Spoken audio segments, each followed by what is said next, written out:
প্রেম ভেঙে গেছে বা স্ত্রী বিয়োগ, এমন কারণে একা নয় রাজীব। ছোট থেকেই নিজের জগতে থাকতে ভালোবাসে ও। বন্ধু বান্ধব প্রায় নেই বললেই চলে।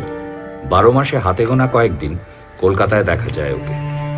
পাহাড় নাকি খুব প্রিয়, তাই মাঝে মাঝেই ট্রেক করতে বেরিয়ে পড়ে রাজীব। শরীর সচেতন এই বঙ্গ সন্তান সম্পর্কে এর বেশি তথ্য জানা নেই।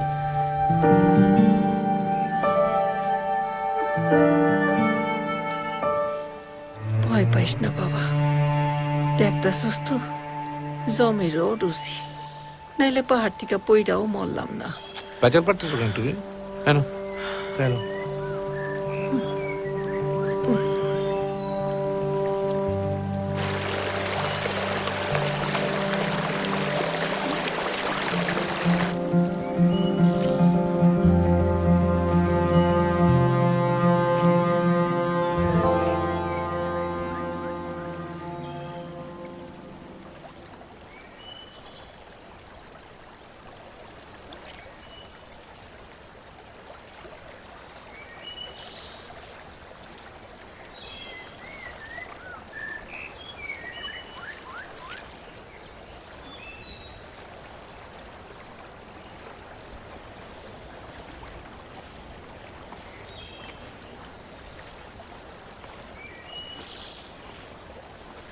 Is he all right?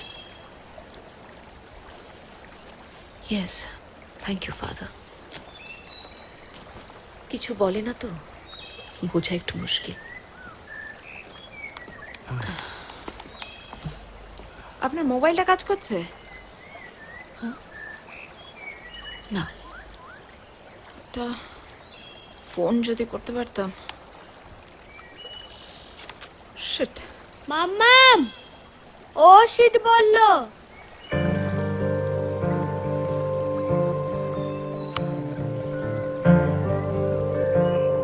খড়দার মেয়ে, এখন কলকাতার ক্রিক রোতে থাকে ভাড়া। একটি প্রাইভেট কোম্পানিতে কাজ করে। খুব মিশুকে, অনেক বন্ধু বান্ধব। সেই সুবাদে মাঝে মাঝে বেশ কিছু নামি দামি ডিনার পার্টিতে ওকে দেখা যায়।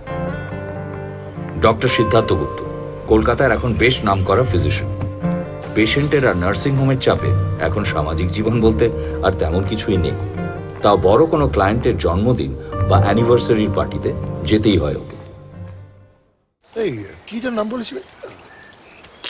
পবন পবন পবন সিং, মহা খচ্চর মাল, সাক্ষর মাল ফাল টেনে থাকে। আর কি কাজ ওর? হতে সালা গ্রাম থেকে হেগরুকে নিয়ে আসে আর পথি মেয়ে ছেলেদের হাসপাতাল পৌঁছে দেয়, ব্যাস। না না, তবুও তো আমাদের দেখা উচিত ছিল, ও বেঁচে আছে না। বাবা বিষ মাল।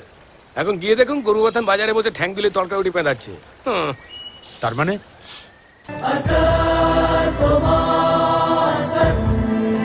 Gmaya Tamaso